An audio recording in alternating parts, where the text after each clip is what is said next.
Dans une brasserie bondée, 2 hommes désespérés et un seul instant qui aurait dû la briser. Mais pour une serveuse, la terreur n'était qu'un mardi comme les autres. Ce que les braqueurs armés n'ont pas vu, c'est l'acier dans sa colonne vertébrale. Ce que les autres clients n'ont pas vu, c'est le secret qu'elle protégeait. Mais un homme a tout vu. Un milliardaire reclus avec une réputation d'impitoyable. Il a été témoin de son calme extraordinaire. Et ce qu'il a choisi de faire ensuite n'était pas seulement un acte de gentillesse. C'était un test, une offre et le début d'une histoire si incroyable qu'elle captiverait le monde entier. Restez avec nous pour découvrir la vérité derrière le titre qui a fait le tour du web. Le carillon au-dessus de la porte du bistrot du coin sonna un joyeux mensonge tintinabulant. Dehors, la ville de Lyon rugissait une symphonie de pneus crissants, de sirènes lointaines et du murmure impatient d'un million de vies en collision. À l'intérieur, cependant, le bistrot était une oasis de nostalgie fabriquée. L'odeur de café éventé, de lard grillé et de sucre flottait lourdement dans l'air. Des banquettes en vinyle rouge, craquelées et brillantes sous les néons, offraient un sanctuaire à une clientèle hétéroclite. Dans la banquette la plus éloignée, presque avalée par les ombres, était assis Alistair Moreau. Pour l'observateur occasionnel, il n'était qu'un homme de plus dans un costume anthracite bien coupé mais délibérément sobre. Ses cheveux poivre et sel étaient parfaitement coiffés. Son visage, un masque de neutralité détaché. Personne n'aurait deviné que la montre Patek Philippe à son poignet valait plus que le bâtiment entier du bistrot. Alistair Moreau ne possédait pas seulement des bâtiments. Il possédait des horizons urbains. Moreau Industries était un titan du capital investissement et du développement immobilier, un empire moderne construit sur la capacité déconcertante d'Alistair à voir de la valeur là où les autres n'en voyaient aucune, et sur sa cruauté légendaire pour l'acquérir. Il détestait ses déjeuners. Il venait à ce bistrot une fois par mois, un étrange rituel qu'il avait commencé après le décès de sa femme, Isabelle. Elle avait aimé les endroits comme celui-ci, des endroits avec du caractère, comme elle les appelait. Pour Alistair, ce n'étaient que des entreprises inefficaces à l'hygiène douteuse. Mais il était là, assis, fixant une assiette de brouillé coagulé, ressentant le vide rongeur qu'aucune somme de succès ne pouvait combler. Il s'ennuyait. Lassé des sycophantes qui géraient ses milliards, de la flatterie prévisible, du monde stérile et climatisé qu'il s'était construit. Il balaya le bistrot du regard, son regard passant sur les clients avec l'évaluation froide d'un prédateur. Un étudiant penché sur un manuel, un couple se disputant à voix basse, un chauffeur de camion dévorant un hamburger. Tous prévisibles. Tous ennuyeux. Ses yeux se posèrent sur la serveuse. Elle s'appelait Chloé Lambert, et son monde était à un univers de distance de celui d'Alistair. Son uniforme, une robe bleu pâle avec un tablier blanc, était impeccablement propre mais effiloché aux coutures, un témoignage d'innombrables lavages. Elle se déplaçait avec une économie de mouvement qui parlait de longues heures et de pieds endoloris. Il y avait de légères ombres lavantes de fatigue sous ses yeux, mais son expression était celle d'une concentration inébranlable. Elle remplissait une tasse de café ici, griffonnait une commande là, son esprit un tourbillon de calcul. Le pain grillé de Madame Bernard doit être extra croustillant. L'homme de la banquette 3 est allergique aux oignons. Il me reste 47 minutes avant la fin de mon service. Je dois aller chercher l'ordonnance de Léa. Le loyer est du vendredi. La transmission de la voiture fait encore ce bruit. Léa, sa sœur de 9 ans, était le soleil autour duquel tournait l'univers de Chloé. Un soleil qui menaçait tragiquement de S18 mucoviscidose. Le diagnostic avait été un boulet de démolition dans leur vie 2 ans auparavant, forçant Chloé à abandonner son école d'infirmière, à un semestre seulement de l'obtention de son diplôme. Chaque euro qu'elle gagnait, chaque service supplémentaire qu'elle prenait allait aux factures médicales croissantes, aux traitements spécialisés, à l'espoir qu'elle pourrait acheter à Léa juste un peu plus de temps, un peu plus d'air dans ses poumons en difficulté. C'est pourquoi elle était ici, à jongler avec les assiettes et à sourire aux étrangers alors qu'elle aurait dû être dans un hôpital en blouse, à sauver des vies. L'ironie était une pilule amère qu'elle avalait chaque jour. Alistair l'observait, intrigué par une lueur de quelque chose qu'il ne pouvait pas tout à fait nommer. Ce n'était pas seulement de l'efficacité. C'était une sorte de dignité tranquille, une grâce sous la pression d'un travail ingrat. Elle n'offrait pas l'enthousiasme faux et pétillant des autres serveurs. Son sourire, quand il apparaissait, était petit et authentique, réservé à la femme âgée de la banquette 2, ou au petit garçon qui faisait tomber sa fourchette. Il la vit calmer doucement le couple qui se disputait, sa voix basse et stable, sa présence une petite poche de paix dans leur tourmente privée. Il était sur le point de l'ignorer, de retourner à ses œufs froids et à ses pensées encore plus froides, quand le carillon de la porte sonna à nouveau. Cette fois, ce n'était pas joyeux. C'était violent. 2 hommes firent irruption. Ils n'étaient ni grands ni imposants, mais il se déplaçait avec l'énergie frénétique et saccadée d'animaux acculés. L'un portait un passe-montagne noir, l'autre un sweat à capuche gris taché et rabattu sur son visage. Celui au masque tenait un petit pistolet noir, et il l'agitait d'une main qui tremblait visiblement. Personne ne bouge. Sa voix était un aboiement rauque et paniqué. Videz la caisse, maintenant. Le bistro à Figia. La symphonie réconfortante des couverts qui s'entrechoquent et des conversations tranquilles se brisa en un silence terrifiant, ponctué seulement par la brusque inspiration d'une femme. L'étudiant laissa tomber son manuel. Les mains du chauffeur de camion se levèrent lentement. La peur, épaisse et acide, inonda la pièce. Le second homme, celui au sweat à capuche, sauta par-dessus le comptoir, ses mouvements maladroits. Il poussa le propriétaire du bistrot, un homme corpulent et chauve nommé Serge, contre la machine à milkshake. Le fric, tout le fric. Chloé était en chemin vers la cuisine avec une pile d'assiettes sales. Elle était piégée dans la salle principale, à mi-chemin entre le comptoir et les banquettes. L'homme armé était à moins de 3 mètres d'elle. Ses yeux, larges et sauvages derrière le masque, balayaient la pièce, pour finalement se fixer sur elle. « Toi, par terre, maintenant » cria-t-il, le pistolet vacillant dans sa direction. Le corps d'Alistair Moreau se tendit, son esprit habitué à évaluer les risques et à planifier 3 coups à l'avance passa en sur-régime.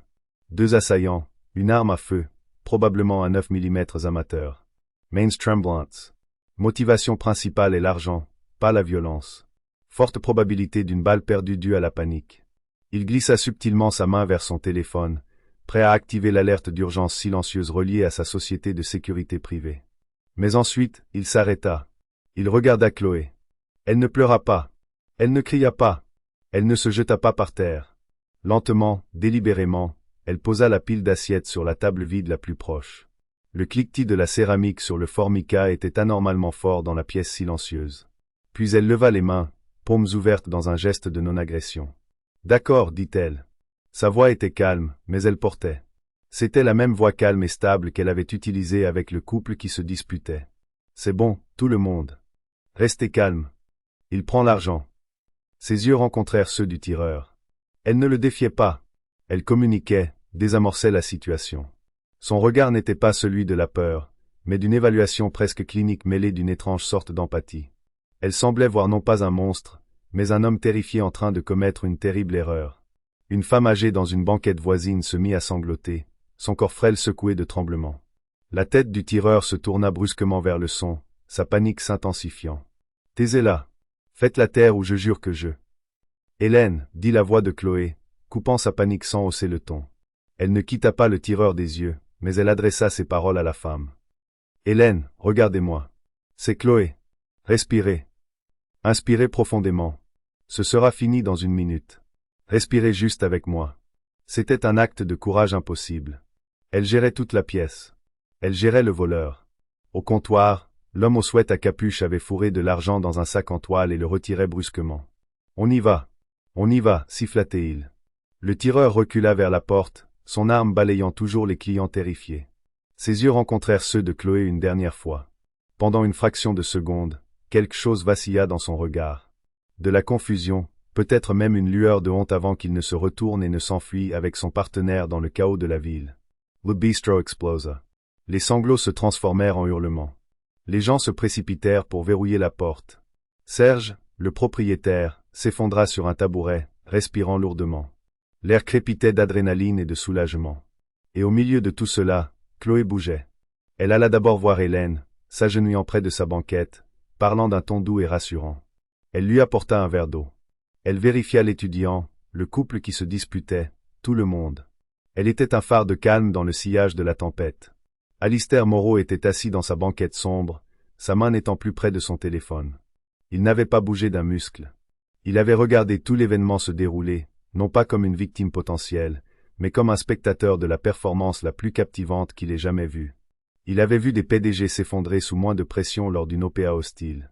Il avait vu des politiciens bafouiller et transpirer pour une seule question difficile.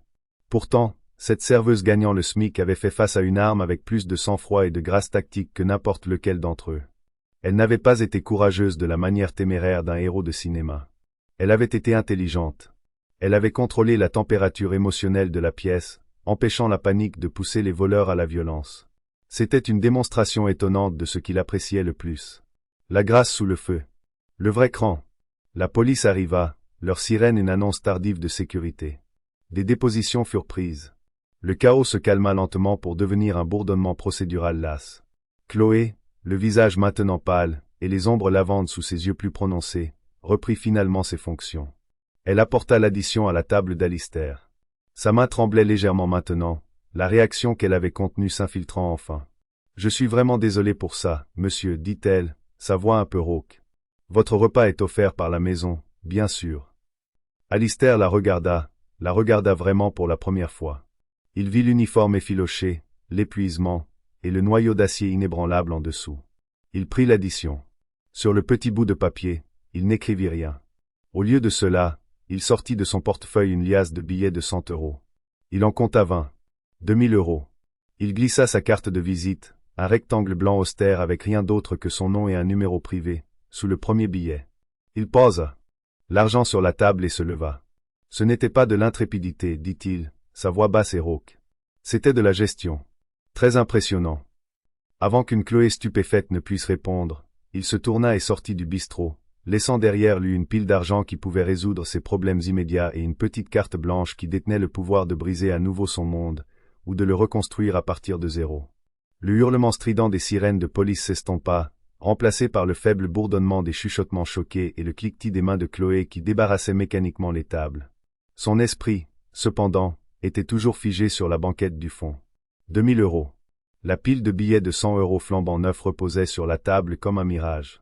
À côté, la carte de visite semblait brûler d'une intensité silencieuse. Alistair Morrow. Morrow Industries. Un numéro de téléphone privé. Son premier instinct fut un raz-de-marée de soulagement, si puissant qu'il faillit lui faire plier les genoux. 2000 €. C'était plus qu'un pourboire. C'était une bouée de sauvetage. C'était la prochaine série de médicaments coûteux de Léa. C'était le ticket modérateur du spécialiste qu'elle redoutait tant. C'était un mois de loyer. C'était une seule et glorieuse bouffée d'air dans une vie qui ressemblait à un état de noyade constant. Sa collègue, une jeune femme perpétuellement stressée nommée Beth, regarda l'argent bouche bée. « Chloé, qui était ce type? Il vient de te laisser 2000 balles. »« Je n'en ai aucune idée, balbutia Chloé, ramassant l'argent et la carte, ses mains tremblant. Elle l'enfonça profondément dans la poche de son tablier, le froissement des billets une réassurance secrète contre sa hanche. Le reste du service fut un flou. Elle fit sa déposition à un inspecteur à l'air fatigué, sa voix toujours aussi stable en racontant les événements. Elle remarqua des détails que d'autres avaient manqués. Le léger boitement de l'homme au sweat à capuche, la marque Titan sur la semelle de sa basket usée, un détail qu'elle avait vu alors qu'il sautait par-dessus le comptoir. Elle rapporta tout avec la clarté impartiale d'une observatrice entraînée, un vestige de ses jours d'école d'infirmière. Quand elle pointa enfin, les lumières de la ville semblaient différentes. Le sentiment habituel de poids oppressant fut remplacé par un espoir fragile et timide. De retour dans son petit appartement au 2e étage, l'air épais de l'odeur d'antiseptique et du doux ronronnement du nébuliseur de Léa, la réalité de la journée s'effondra sur elle. Léa dormait dans son lit, sa petite poitrine se soulevant et s'abaissant à un rythme que Chloé surveillait avec un soin obsessionnel. Une copie usée du Petit Prince était ouverte sur sa table de chevet. En regardant le visage paisible de sa sœur, la peur que Chloé avait si habilement réprimée dans le bistrot lui remonta enfin à la gorge. Ses mains tremblaient en comptant à nouveau l'argent sur sa minuscule table de cuisine, comme si elle s'attendait à ce qu'il ait disparu. C'était réel, mais la carte aussi. Alistair Morrow. Le nom lui semblait vaguement familier, comme un titre qu'elle aurait pu apercevoir. Elle sortit son ordinateur portable cabossé et le tapa dans la barre de recherche. Les résultats furent stupéfiants. Des photos d'un homme au visage sévère devant des tours de verre vertigineuses, des articles des Échos, du Monde, de Capital. Le Midas de la Pardieu, titrait l'un. Le raideur d'entreprise au marteau de velours, disait un autre. C'était un titan, un prédateur, un reclus connu pour son efficacité brutale et un portefeuille valant des dizaines de milliards. C'était l'homme de la banquette du coin. Pourquoi un homme comme ça lui donnerait-il 2000 € et, plus important encore, pourquoi la carte? Ce n'était pas de la charité. Les hommes comme Alistair Morrow ne faisaient pas dans la charity. Ils faisaient des investissements. Chaque action avait un retour sur investissement calculé. L'argent ressemblait à un appât. La carte ressemblait à l'hameçon.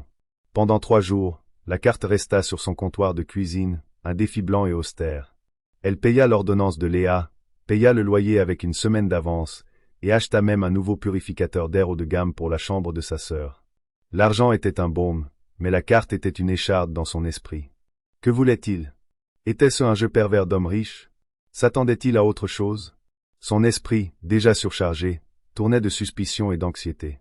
Tu devrais appeler, dit Léa un après-midi, sa voix rauque à cause de son traitement. Elle avait trouvé la carte en cherchant un crayon. Il a été gentil avec toi. Peut-être qu'il veut te donner plus d'argent. Chloé regarda le visage plein d'espoir de sa sœur. Pour Léa, le monde était encore simple. Pour Chloé, c'était un champ de mines d'intentions cachées. Ce n'est pas si simple, ma chérie, dit-elle doucement.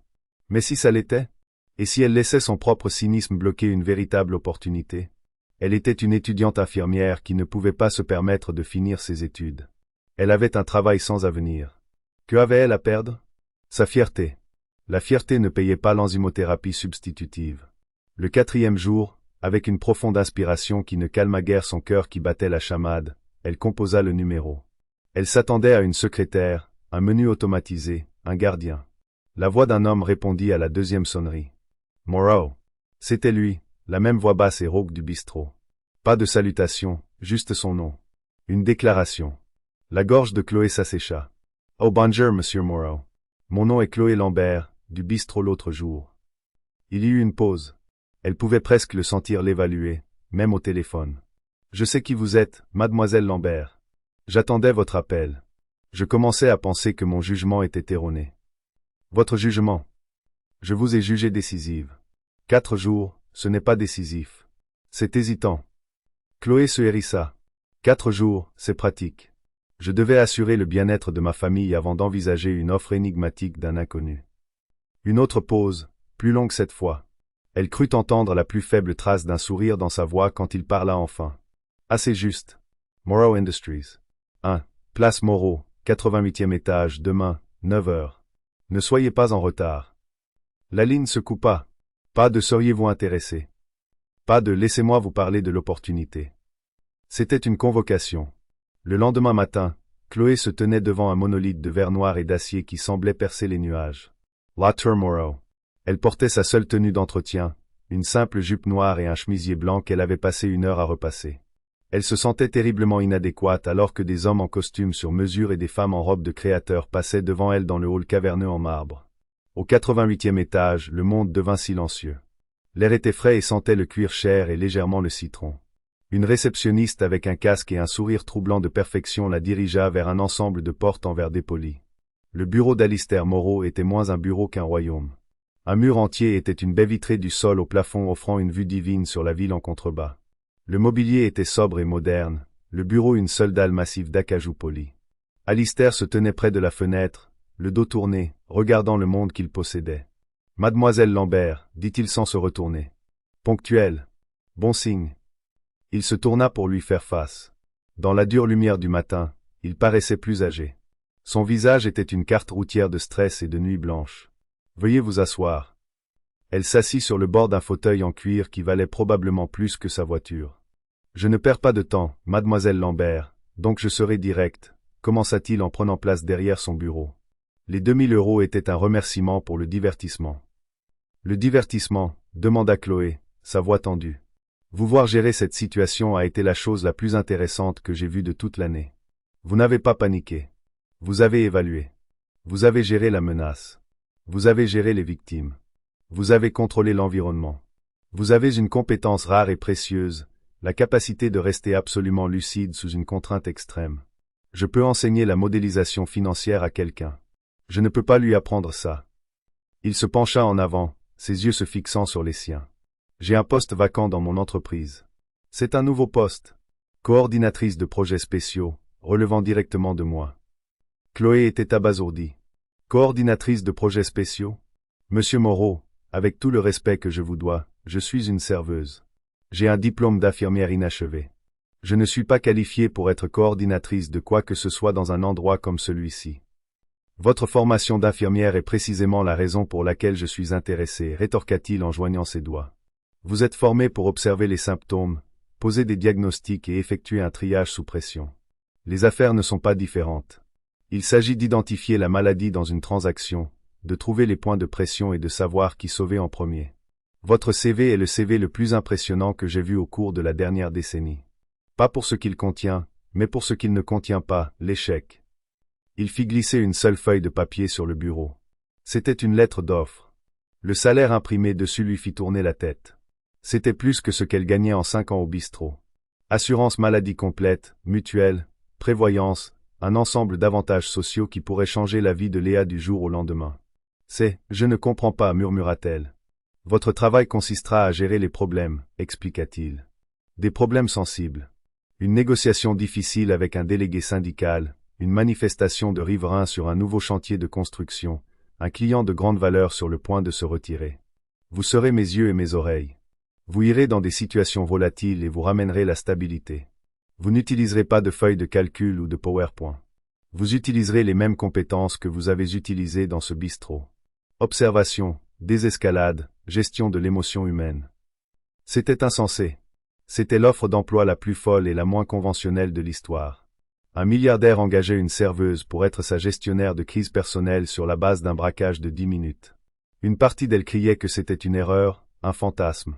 Mais une autre partie plus profonde d'elle, la partie qui avait affronté un homme armé, la partie qui se battait pour la vie de sa sœur chaque jour, reconnut la vérité dans ses paroles. Il la voyait. Il ne voyait pas une pauvre serveuse à plaindre. Il voyait une guerrière. Il y aura une condition, ajouta Alistair, son ton se durcissant légèrement. Loyauté absolue. Discrétion absolue. Ce que vous voyez et entendez dans cette entreprise reste avec vous. Vous serez testé. Beaucoup de gens ici ne comprendront pas ma décision. Ils vous verront comme une étrangère, une intruse. Ils essaieront de vous faire échouer. Si vous échouez, vous êtes parti. Pas de seconde chance. ILSE leva, signalant la fin de la réunion. J'ai besoin de votre réponse d'ici la fin de la journée. Chloé se leva également, la lettre d'offre serrée dans sa main. Son esprit était une tempête. C'était un monde de requins, et elle était un verron, mais les requins saignaient comme n'importe qui d'autre, et elle savait comment gérer les saignements. Elle regarda la lettre d'offre dans sa main, puis la ville tentaculaire derrière la fenêtre, une ville qui lui avait toujours semblé étrangère et hostile. Pour la première fois, elle ressemblait à une possibilité.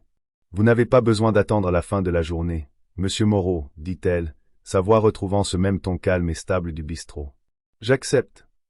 Alistair Morrow s'autorise le plus petit de sourires. Bien. Votre premier test commence lundi. Le premier jour de Chloé chez Moreau Industries fut comme être largué dans un pays étranger sans carte. Le 88e étage était un royaume feutré et éthéré d'ambitions silencieuses. L'air lui-même semblait bourdonner de l'échange silencieux et frénétique de millions d'euros. Son propre bureau, elle avait un bureau, était un cube aux parois de verre près de celui d'Alistair, une déclaration claire de sa nouvelle proximité avec le pouvoir. C'était aussi un bocal à poissons. Elle sentit immédiatement les regards sur elle. Ils étaient curieux, méprisants et ouvertement hostiles. Des chuchotements la suivaient jusqu'à la machine à café. C'est elle, la serveuse. J'ai entendu dire que Moreau l'a engagée sur un coup de tête. Mon cousin a un MBA de l'HEC et n'a même pas pu obtenir un entretien. Son principal tourmenteur se matérialisa le deuxième jour. Il s'appelait Pierre Dubois. Grand, impeccablement vêtu d'un costume qui coûtait probablement plus cher que sa première voiture, et armé d'un sourire qui n'atteignait jamais ses yeux bleus et froids, Pierre était le golden boy du département des acquisitions. Il était un héritier des grandes écoles, un maître du jeu d'entreprise, et il voyait Chloé comme une insulte à tout ce pour quoi il avait travaillé. « Chloé, c'est ça, » dit-il, appuyé contre le cadre de sa porte, ne prenant pas la peine de demander la permission d'entrer. « Pierre Dubois, je dirige la division fusion et acquisition. Je voulais juste te souhaiter la bienvenue dans l'équipe. » Le mot « équipe » était empreint de sarcasme. « Merci, Pierre, » dit Chloé, son ton neutre. Elle ne se leva pas, le forçant à continuer à lui parler de haut. C'était un petit jeu de pouvoir subtil qu'elle avait appris en traitant avec des clients difficiles. « Je dois dire, » continua-t-il, regardant son bureau spartiate, « nous sommes tous fascinés par ton histoire d'embauche peu conventionnelle. Alistair nous tient vraiment en haleine. Tu étais une professionnelle de la restauration. » J'étais serveuse, dit Chloé, rencontrant son regard directement. Je suis aussi quelqu'un qui apprend très vite. Pierre gloussa, un son sec et sans humour. Eh bien, si jamais tu as besoin d'aide pour comprendre la différence entre l'EBITDA et un bénéfice no GAAP, fais-le-moi savoir. Je ne voudrais pas que tu sois dépassé. Il s'éloigna en se dandinant, laissant derrière lui une traînée de condescendance suffisante. Chloé l'ignora. Elle passa la première semaine à faire exactement ce qu'Alistair lui avait dit de faire, observer. Elle lut tous les dossiers auxquels elle avait accès, étudia la dynamique des réunions de direction auxquelles elle était autorisée à assister, silencieuse dans un coin. Elle regarda comment les gens parlaient, ce qu'ils évitaient de dire, qui tressaillaient lorsque certains projets étaient mentionnés. Elle cartographiait le terrain humain de l'entreprise. Son premier test arriva à la fin de la 2e semaine. Alistair l'appela dans son bureau. Il ne leva pas les yeux de son ordinateur. Le projet de la tour Saphir, dit-il. Il y a un problème. Chloé avait lu le dossier. La tour Saphir était un immense condominium de luxe de 80 étages que Moreau Industries construisait en centre-ville.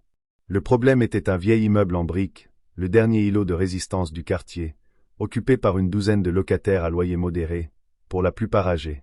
Moreau leur avait offert de généreuses indemnités d'éviction. Mais une femme, une institutrice à la retraite de 78 ans nommée Madame Blanchard, refusait de partir. Elle vivait là depuis 50 ans. Pierre Dubois s'en était occupé, et sa stratégie de pression croissante et de menaces légales n'avait fait que la rendre plus récalcitrante, transformant l'affaire en un léger casse-tête médiatique. L'approche de Pierre est un échec, déclara Alistair. Il voit cela comme une négociation. Il essaie de trouver son prix. Il ne comprend pas le problème. Tu vas t'en occuper maintenant. Va là-bas, parle-lui, résous ça. Tu as 48 heures. C'était un défi direct, un retrait public de responsabilité de son Golden Boy.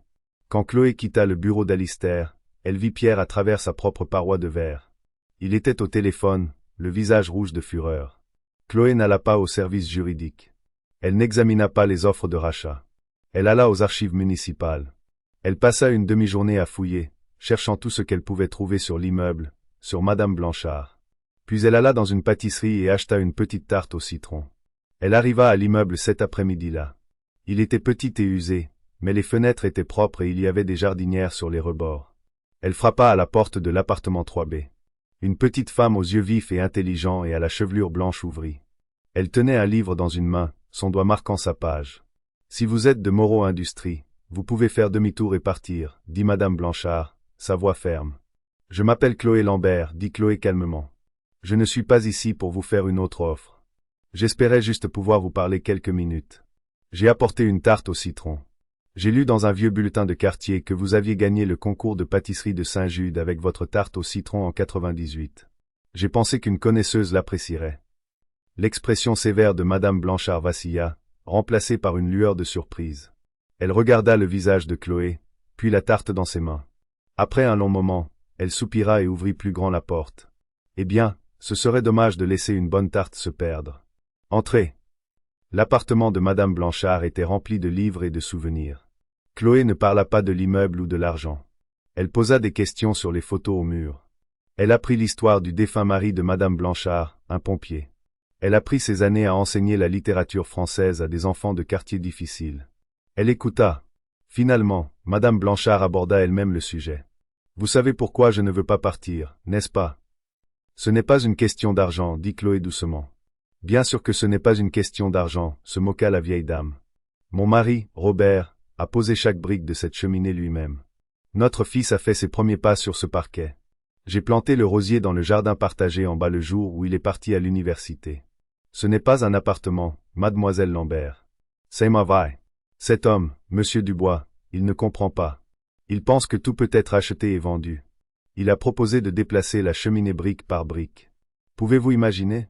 Comme si c'étaient les pierres qui comptaient. C'est le souvenir, murmura Chloé. Exactement. Chloé assi pencha, en avant. Madame Blanchard, Moreau Industries est une machine. Elle ne va pas s'arrêter. C'est une réalité que nous ne pouvons pas changer. Mais si nous pouvions sauver la partie qui compte, pas les briques, le souvenir. Chloé sortait un dossier de son sac. Ce n'était pas un document juridique. C'était une proposition qu'elle avait rédigée elle-même. La tour Saphir va avoir un petit parc public au rez-de-chaussée, expliqua Chloé. Un espace vert. Ma proposition est de le dédier en tant que jardin mémorial Robert Blanchard. Nous déplacerons votre rosier pour qu'il en soit la pièce maîtresse. Nous installerons une plaque de bronze honorant son service en tant que pompier de la ville. Et nous établirons le fonds littéraire Blanchard, une dotation perpétuelle gérée par Moreau Industries qui fera don de milliers de livres aux écoles des quartiers défavorisés chaque année, en votre nom en tant qu'ancienne enseignante. Votre héritage et le sien ne seront pas dans un bâtiment sur le point d'être démoli. Ils seront dans un jardin vivant et dans l'esprit de centaines d'enfants pour les années à venir. Madame Blanchard la regarda, sans voix. Des larmes montèrent à ses yeux vifs. Pierre Dubois avait essayé d'acheter sa maison. Chloé Lambert lui avait offert l'immortalité. Le lendemain, Madame Blanchard signa l'accord. Quand Chloé présenta la solution à Alistair, avec Pierre Dubois convoqué à la réunion, le silence fut assourdissant.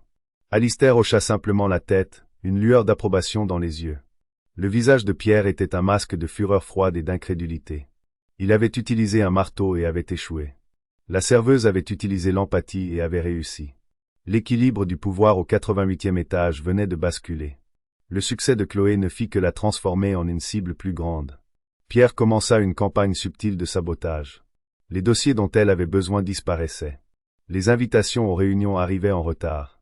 Il déformait accidentellement ses propos lors des briefings de direction.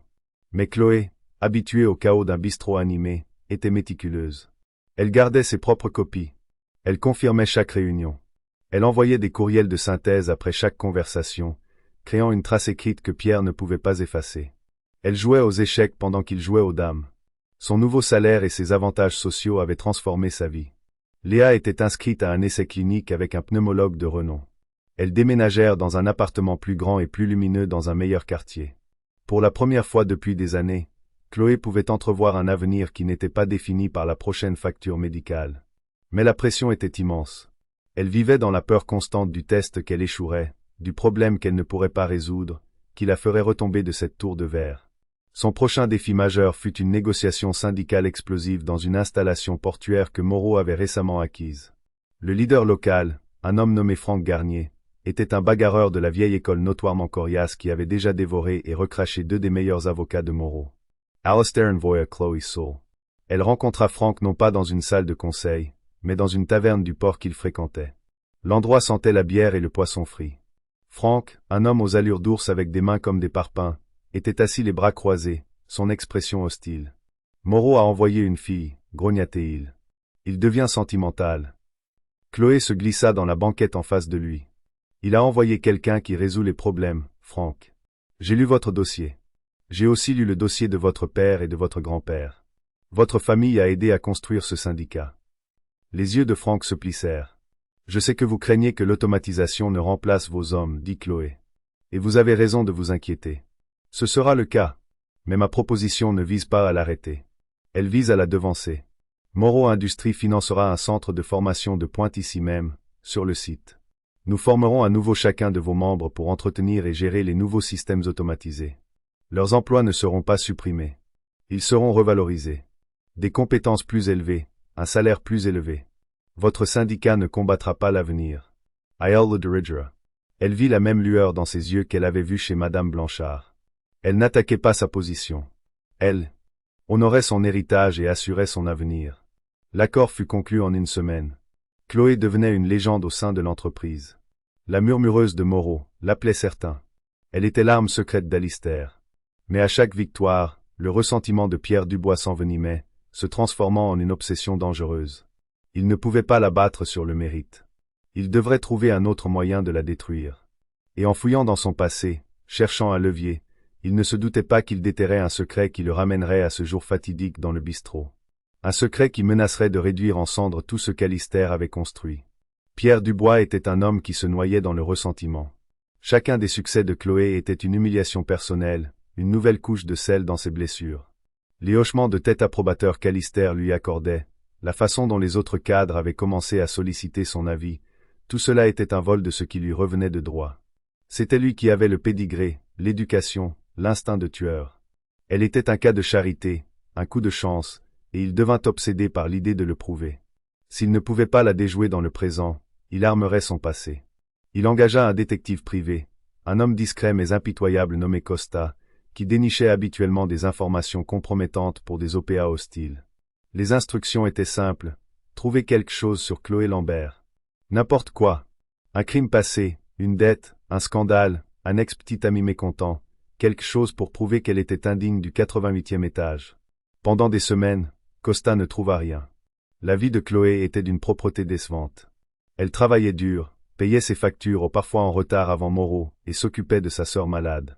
Il n'y avait pas de cadavre dans le placard. Pierre s'impatienta, ses interactions quotidiennes avec Chloé devenant plus tendues, ses sourires plus prédateurs. On travaille dur ou on peine à travailler, lançait-il en passant devant son bureau. Je me concentre simplement sur mon propre travail, Pierre, répondait-elle sans lever les yeux, un renvoi poli qui l'exaspérait. Puis Costa appela. J'ai quelque chose, dit-il, sa voix mielleuse de satisfaction professionnelle. Ce n'est pas directement sur elle. C'est tangentiel, mais c'est désordonné. Costa avait rassemblé l'historique complet des emplois de Chloé, ses dossiers financiers, et les avait croisés avec les rapports de police de son quartier. Il était remonté au jour qui avait tout commencé, le braquage du bistrot du coin. La police avait procédé à une arrestation un mois auparavant. L'un des deux braqueurs avait été identifié et appréhendé après avoir utilisé un billet marqué provenant du braquage dans un magasin d'alcool.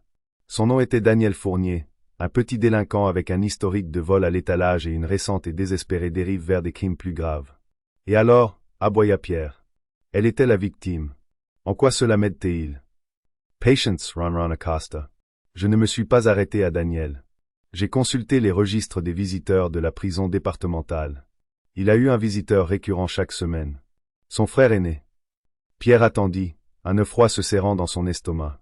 Il ne savait pas pourquoi, mais il sentait qu'il était au bord de quelque chose d'important. Le nom du frère est Michel Fournier, continua Costa. C'est un analyste de niveau intermédiaire. Il travaille dans le département d'évaluation des risques pour une grande entreprise du centre-ville. Peut-être en avez-vous entendu parler. LS Appel Morrow Industries. La ligne devint silencieuse. Pierre sentit l'air lui manquer. Michel Fournier, un analyste discret et quelconque qui travaillait au 62e étage. Un homme dont Pierre connaissait à peine l'existence. Mais son frère avait tenu une arme sur Chloé Lambert.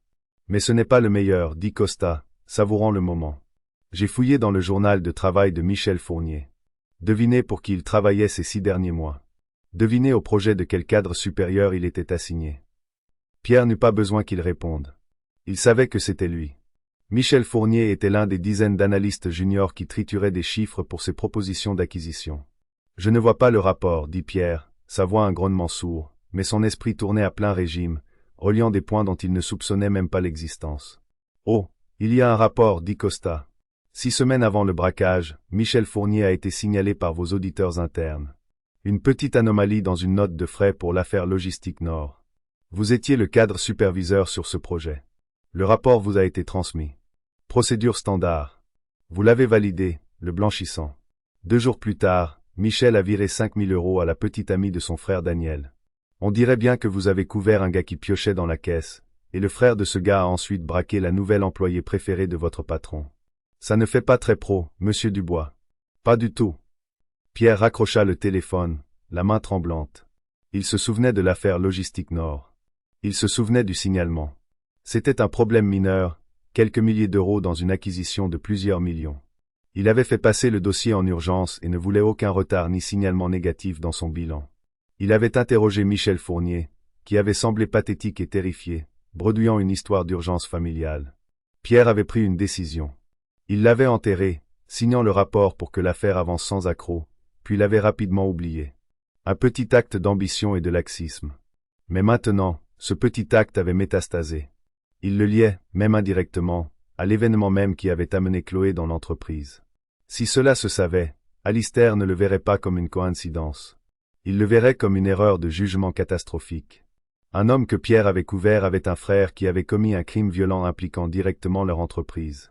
C'était un cancer de responsabilité. Son plan pour ruiner Chloé venait de se retourner contre lui de la manière la plus spectaculaire qui soit.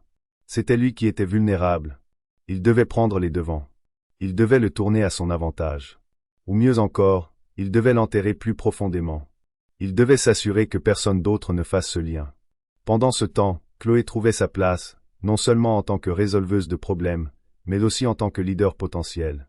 Alistair lui avait confié un nouveau projet très sensible, vérifier un partenaire potentiel à but non lucratif pour la Fondation Moreau, la branche philanthropique de l'entreprise.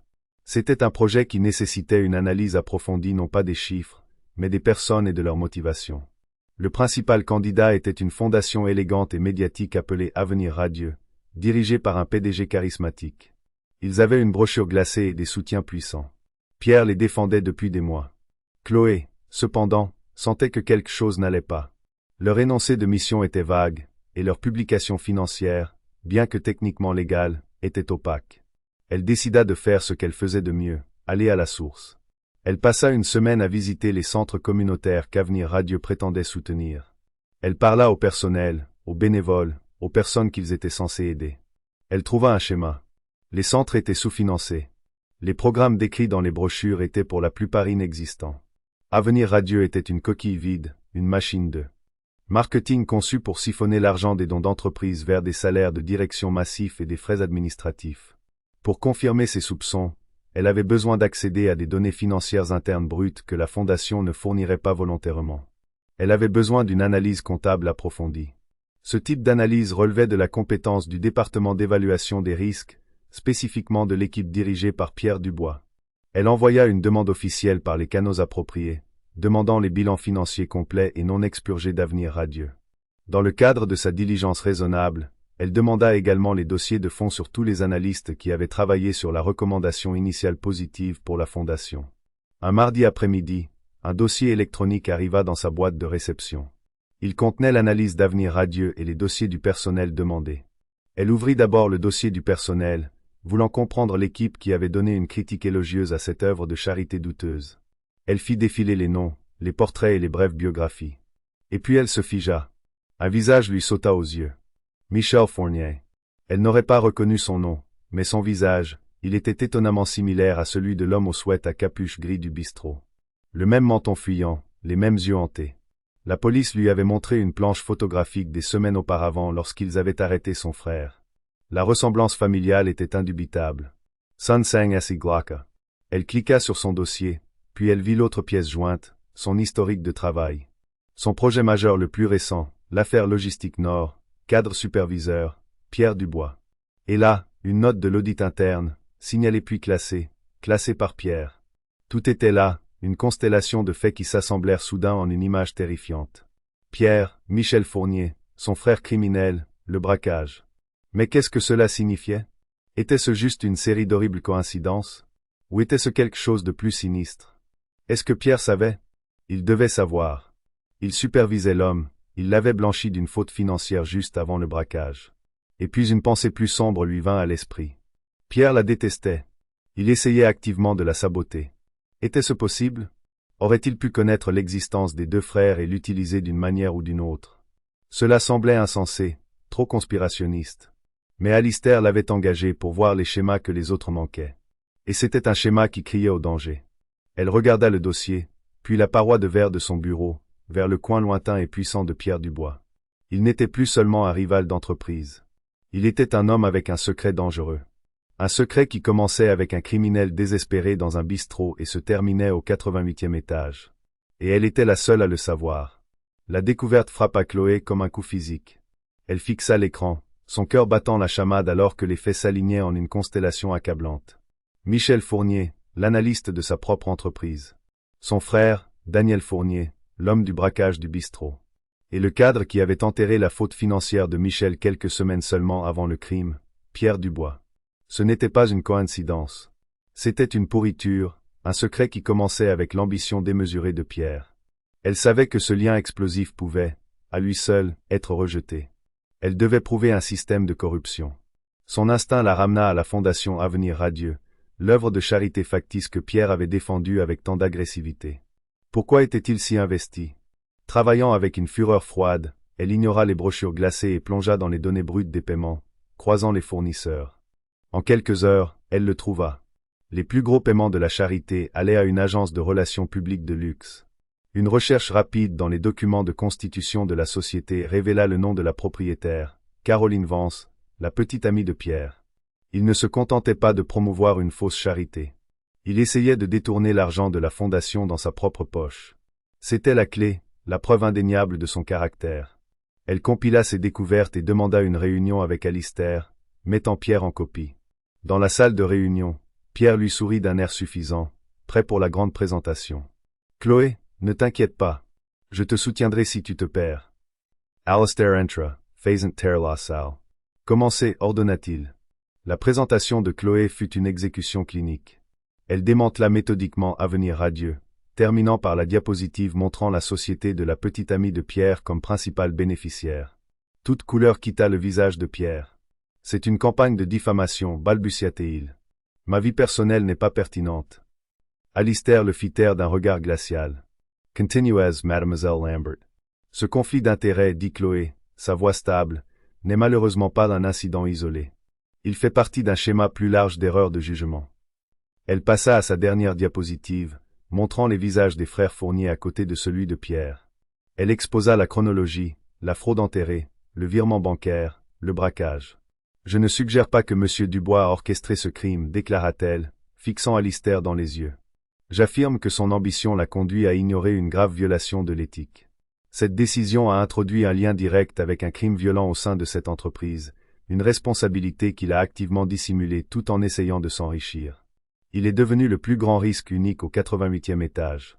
Le silence était absolu. Alistair se tourna vers Pierre, sa voix d'une douceur trompeuse. Pierre, y a-t-il quoi que ce soit dans cette présentation qui soit factuellement inexact?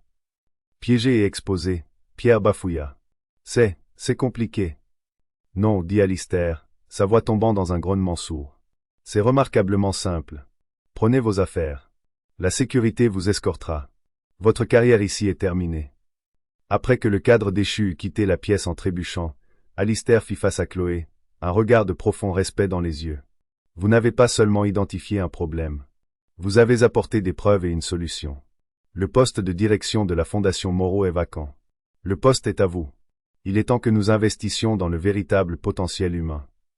L'histoire de la chute spectaculaire de Pierre Dubois et de la promotion subséquente de Chloé Lambert à la présidence de la Fondation Moreau se répandit dans le monde de l'entreprise comme une traînée de poudre. Mais elle resta une affaire interne, une histoire chuchotée dans les salles de conseil et les clubs exclusifs. Le moment viral, celui qui capturerait l'imagination du public, était encore à venir. Il vint d'une source inattendue. Hélène, la femme âgée que Chloé avait calmée pendant le braquage. La petite fille d'Hélène était une journaliste en herbe pour un média en ligne. Entendant l'histoire de sa grand-mère sur la serveuse incroyablement calme, la journaliste, Chloé elle aussi, décida que c'était un joli sujet d'intérêt humain. Elle commença à creuser. Elle interrogea Serge, le propriétaire du bistrot, qui lui parla de l'homme mystérieux dans le coin et du pourboire de 2000 €. Intriguée, la jeune journaliste utilisa la description de sa grand-mère et le souvenir de Serge du nom sur la carte de visite. Quelques recherches plus tard, elle se retrouvait face à une photo d'Alistair Moreau, le milliardaire reclus. L'histoire venait de prendre une dimension infiniment plus grande. Le média de la journaliste publia l'article. Pourboire énorme d'un milliardaire à une serveuse héroïque après un braquage traumatisant. L'article attira une attention modérée, une histoire réconfortante pour une journée. Mais la jeune Chloé était une bonne journaliste. Elle n'était pas satisfaite. How continued the cruiser? Elle se demanda ce qui était arrivé à la serveuse. Grâce à une source à la mairie, elle trouva les registres de dédicaces du nouveau parc au pied de la tour Saphir, le jardin mémorial Robert Blanchard. Elle parla à une Madame Blanchard ravie, qui ne tarissait pas d'éloges sur une femme brillante et empathique de Moreau Industries qui avait rendu tout cela possible. Son nom était Chloé Lambert. Les pièces s'emboîtèrent dans l'esprit de la journaliste. La serveuse héroïque travaillait maintenant pour le milliardaire. Elle appela le service de presse de Moreau Industries, s'attendant à un sans commentaire standard. Mais sa demande, mentionnant Chloé Lambert par son nom, fut signalée et envoyée directement au 88e étage. Alistair, reconnaissant une opportunité unique, fit quelque chose qu'il ne faisait jamais. Il autorisa une interview, non pas avec lui, mais avec Chloé Lambert. L'article qui en résulta, publié une semaine plus tard sous le titre de serveuse à vice-présidente, le milliardaire qui a embauché l'héroïne du bistrot du coin, fut une explosion. Il devint viral dans le monde entier. L'histoire était irrésistible. Elle avait tout, la terreur, l'héroïsme, un milliardaire mystérieux, une offre d'emploi incroyable, un triomphe du caractère sur les circonstances. Chloé, maintenant confiante et posée dans son nouveau rôle, géra la tempête médiatique avec la même grâce qu'elle avait montrée dans le bistrot. Dans l'interview, elle déplaça magistralement l'attention. L'offre de M. Moreau était extraordinaire, déclara-t-elle. Mais il ne me récompensait pas d'être une victime. Il a reconnu un ensemble de compétences. Ce que j'ai fait dans ce bistrot à désescalade, gestion de la peur, communication claire sous pression sont les mêmes compétences que j'utilise maintenant pour trouver et soutenir des leaders communautaires sous-financés pour la Fondation. Ce n'est pas un conte de fées. C'est un témoignage du fait que le talent et le potentiel sont partout. Il faut juste être prêt à les chercher dans des endroits non conventionnels. L'histoire devint une source d'inspiration. Chloé Lambert devint un symbole du potentiel caché. Alistair Moreau, le raideur d'entreprise impitoyable, fut redéfini comme un visionnaire qui voyait la valeur non seulement dans les entreprises mais aussi dans les gens. Depuis son nouveau bureau spacieux surplombant la ville, Chloé lança sa première initiative en tant que présidente de la Fondation Moreau. Elle fut appelée Projet Rossignol, un fonds massif de bourses et de soutien pour les étudiants issus de milieux à faible revenu qui avaient dû abandonner leurs études d'infirmière et d'autres programmes de santé en raison de difficultés familiales ou financières. Sa vie était méconnaissable par rapport à quelques mois auparavant. Léa s'épanouissait, son nouveau traitement faisant des merveilles. C'était une enfant heureuse et énergique qui aimait visiter le bureau de Chloé dans le ciel. Chloé avait enfin la tranquillité d'esprit pour laquelle elle s'était si durement battue. Elle ne sauvait plus seulement sa propre sœur. Elle avait le pouvoir et les ressources pour en sauver d'innombrables autres. Un soir, Alistair Moreau s'arrêta à son bureau. Il regarda les plans du projet Rossignol étalés sur son bureau. Impressionnant, dit-il, sa brusquerie habituelle adoucie. Vous ne vous contentez pas de diriger la fondation, vous la refondez. Vous m'avez appris à chercher la maladie dans un système, répondit Chloé avec un petit sourire. Le système qui laisse les personnes ayant le désir et le talent de guérir les autres passer à travers les mailles du filet est malade. Je ne fais qu'un peu de triage. Alistair regarda par la fenêtre les lumières de la ville scintillant en contrebas, la mer infinie de vies humaines. Il avait passé sa vie à acquérir des choses, des bâtiments, des entreprises, de la richesse. Mais en engageant Chloé Lambert, il avait fait sa première et unique acquisition vraiment inestimable. Il avait trouvé quelqu'un qui pouvait non seulement gérer une crise, mais aussi construire un héritage. La serveuse du bistrot du coin n'avait pas seulement changé sa propre vie. Elle avait, en fin de compte, changé la sienne. En fin de compte, ce n'était pas seulement une histoire sur la générosité d'un milliardaire ou la chance d'une serveuse. C'était une histoire sur les compétences incroyables, souvent invisibles, que les gens forgent dans le creuset de l'adversité. Le calme de Chloé Lambert n'était pas un super pouvoir. C'était un muscle renforcé par des années de lutte pour la vie de sa sœur. Le vrai génie d'Alistair Moreau n'était pas seulement de voir son potentiel, mais de comprendre que son expérience du monde réel était plus précieuse que n'importe quel diplôme. Cette histoire nous rappelle que la personne la plus qualifiée pour le poste n'a peut-être pas le CV le plus impeccable, et que la vraie force est souvent la plus silencieuse au milieu de la tempête. Que pensez-vous de la décision d'embauche d'Alistair? Un coup de génie ou un pari imprudent?